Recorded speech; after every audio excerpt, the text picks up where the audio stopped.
খুব সহজ উপায়ে একেবারে বিয়েবাড়ির স্টাইলে দই কাতলা কিন্তু আপনারা বানিয়ে নিতে পারেন। আজ আমি বানাবো দই কাতলা ঠিক বিয়েবাড়ির স্টাইলে। কিভাবে বানাবো এই দই কাতলার রেসিপি চলুন দেখা যাক।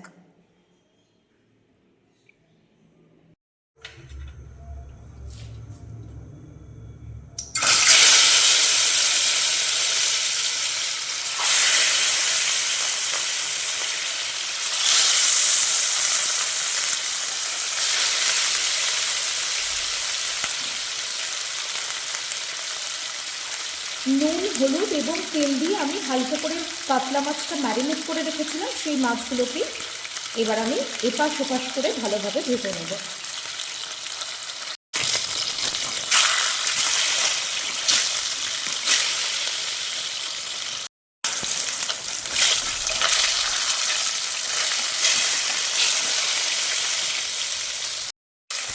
মাছগুলো ভাজা হয়ে গিয়েছে, এবার আমি মাছগুলো তুলে নেব।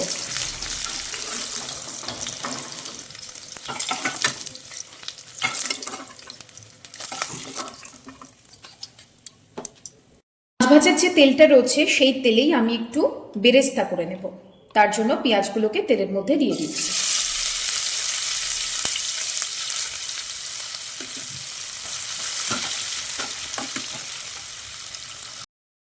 পেঁয়াজটা লাল লাল করে ভাজা হয়ে গিয়েছে, এবার পেঁয়াজগুলোকে আমি তুলে নেব।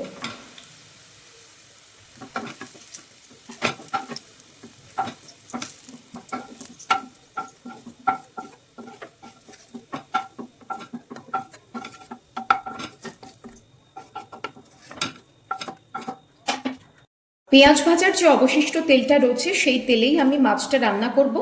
প্রথমে একটা তেজপাতা, দুটো শুকনো লঙ্কা, একটা এলাচ, একটা এলাচ নয় আমি দুটো এলাচ এখানে ব্যবহার করছি, অল্প একটু দারুচিনি এবং লবঙ্গ দিয়ে দিলাম। গোটা গরম মশলা দিয়ে সামান্য একটুখানি নেড়ে এর মধ্যে এবার আমি পেঁয়াজ বাটা অ্যাড করব। পেঁয়াজ বাটাটা এবার দিয়ে দেবো।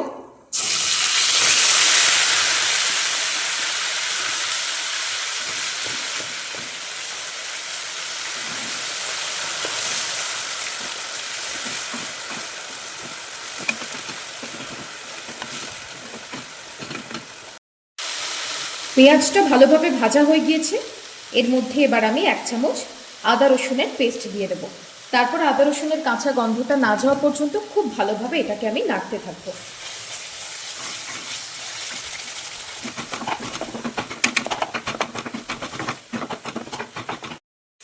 পেঁয়াজের সঙ্গে আদা রসুনটাও খুব ভালোভাবে ভাজা হয়ে গিয়েছে, এবার এটার মধ্যে আমি একটা পেস্ট দিয়ে দেবো।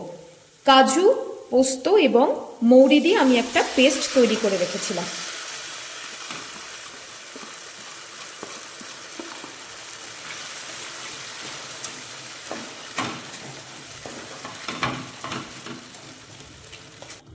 কাজু, পোস্ত এবং মৌরির পেস্টটা দেওয়ার পর এটা খুব ভালোভাবে কষাতে হবে এবং এই পর্যায়ে আমি একে একে মশলাগুলো এর মধ্যে অ্যাড করে দেব। প্রথমেই পরিমাণ মতো লবণ আমি দিয়ে দিচ্ছি, তারপর লঙ্কার গুঁড়ো দেব। আপনারা কাঁচা লঙ্কা বাটাও ব্যবহার করতে পারেন, কিন্তু যেহেতু কাঁচা লঙ্কা বাটতে আমি একটু ভুলে গিয়েছিলাম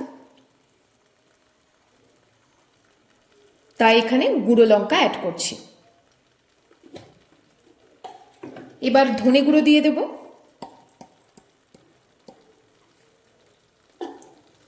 আর জিরে গুঁড়ো দিয়ে দেব। এবার খুব ভালো করে মশলাটা আমাদের কুক করে নিতে হবে।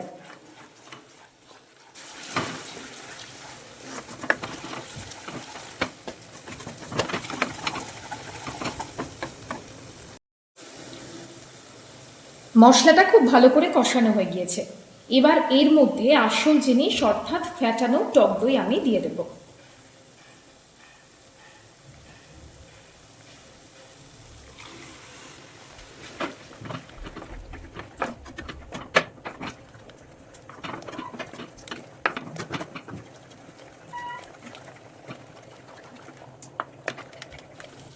মশলাটা খুব ভালো করে আমি কষিয়ে নিচ্ছি, অনেকটা সময় লাগবে, ভালোভাবে মশলাটা কষিয়ে নিতে হবে। মশলাটা কষাতে কষাতেই এর মধ্যে আমি সামান্য চিনি দিয়ে দেব। তারপর আবারও ভালোভাবে নাড়তে হবে। তেল ছাড়া পর্যন্ত মশলাটা কষাতে হবে। মশলাটা খুব ভালো করে কষানো হয়ে গেছে। এবার এটার মধ্যে আমি গরম জল দিয়ে দেব।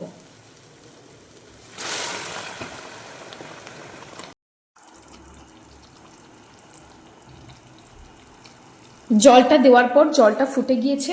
এবার আমি ভাজা মাছগুলোকে এর মধ্যে দিয়ে গ্যাসের আঁচটা একেবারে কমিয়ে একটু চাপা দিয়ে রেখে দেবো কিছুক্ষণ।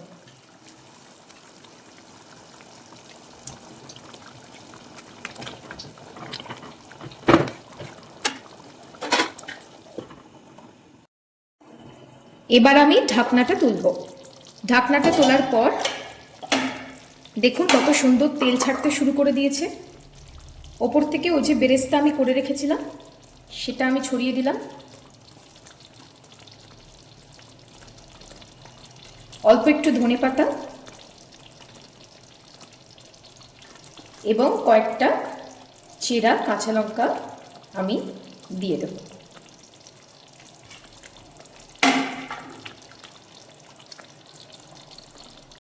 এবার এটার মধ্যে আমি সামান্য গরম মশলা, খুবই অল্প দেব, খুব একটা বেশি দেব না,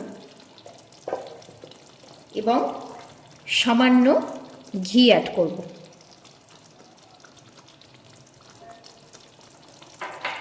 তারপর ঠিক 1 থেকে 2 মিনিট আমি আরও একটু চাপা দিয়ে রাখবো।